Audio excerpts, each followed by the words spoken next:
Professora Vivi, qualquer ferida do colo do útero eu tenho que indicar uma cauterização ou uma conização? Vamos entender um pouquinho melhor sobre isso. Quando o vírus HPV entra em contato com o colo do útero, vamos lá, vamos para a nossa moringa de barro. A moringuinha de barro, que é o nosso útero, ok? A cabecinha do útero, com o terço superior do pescoço do útero, é chamado de colo uterino. E eles ficam lá no fundo da vagina, ok? Esse orifício é por onde sai o sanguinho menstrual, certo? Até aí? Quando o HPV, que é um vírus, entra em contato com a cabecinha do útero, o colo uterino, ele começa a causar alterações nas células do local.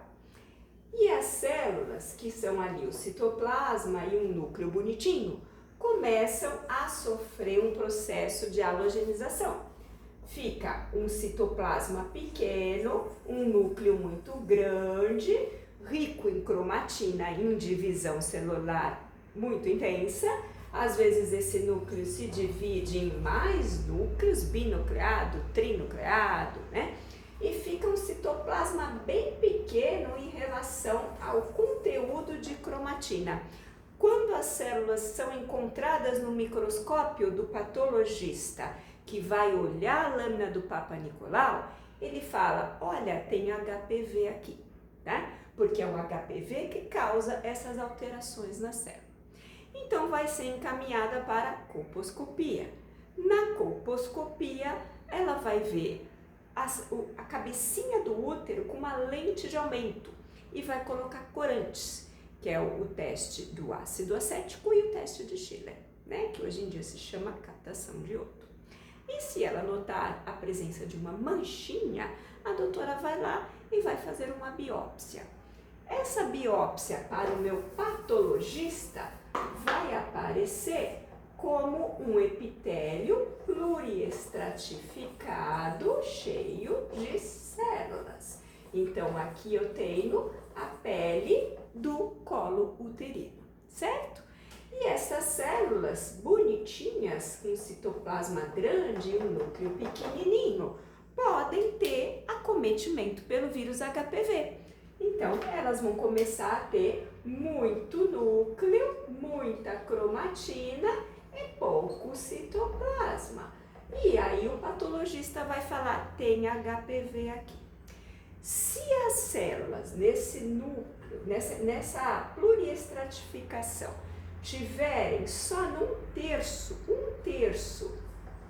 da minha camada tecidual do colo uterino, nessa biópsia que a médica fez, o patologista vai falar, isso é um NIC1, neoplasia intracelular de grau 1, que é o menor grau.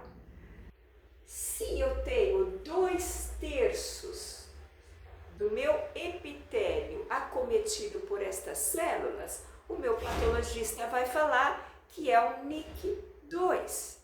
E se eu tenho todo o meu epitélio pluriestratificado do colo do útero acometido por estas células, o patologista vai laudar a sua biópsia como NIC3. E para cada uma dessas existe um tratamento. Existem as diretrizes do INCA, que ele diz tratamentos diferentes de acordo com a faixa etária.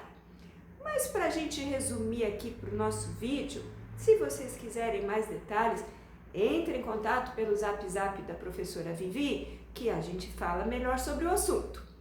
Mas, resumindo rapidamente, normalmente, quando é o NIC1, em 60% a 70% das vezes, o organismo dá conta do recado. Os nossos exércitos internos, macrófagos, linfócitos, que são as nossas células de defesa, percebem esse vírus acometendo as células do epitélio do colo do útero e mandam ali os soldados para combater.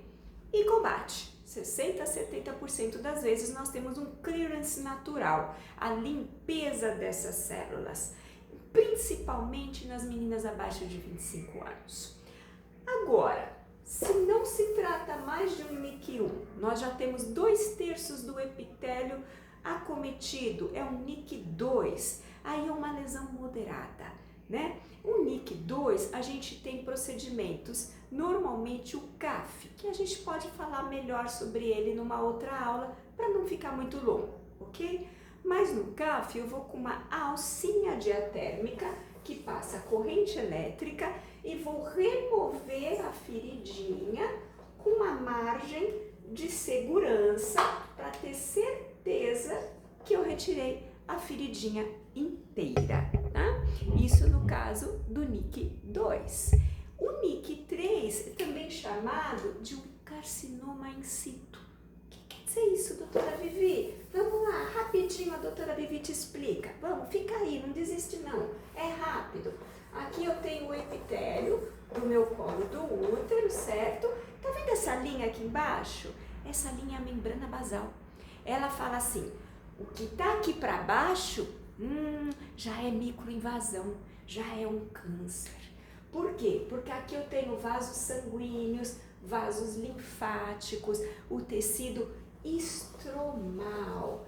Então, se eu tenho o meu epitélio acometido, 1/3 NIC1, 2/3 NIC2, 3/3 NIC3, até aí não é um invasivo. A partir do NIC3 eu já não falo mais em feridinha, em neoplasia intracelular, eu falo em carcinoma, porque ele invadiu, ele ultrapassou a membrana basal e ele já está entrando em contato com vasos sanguíneos e linfáticos.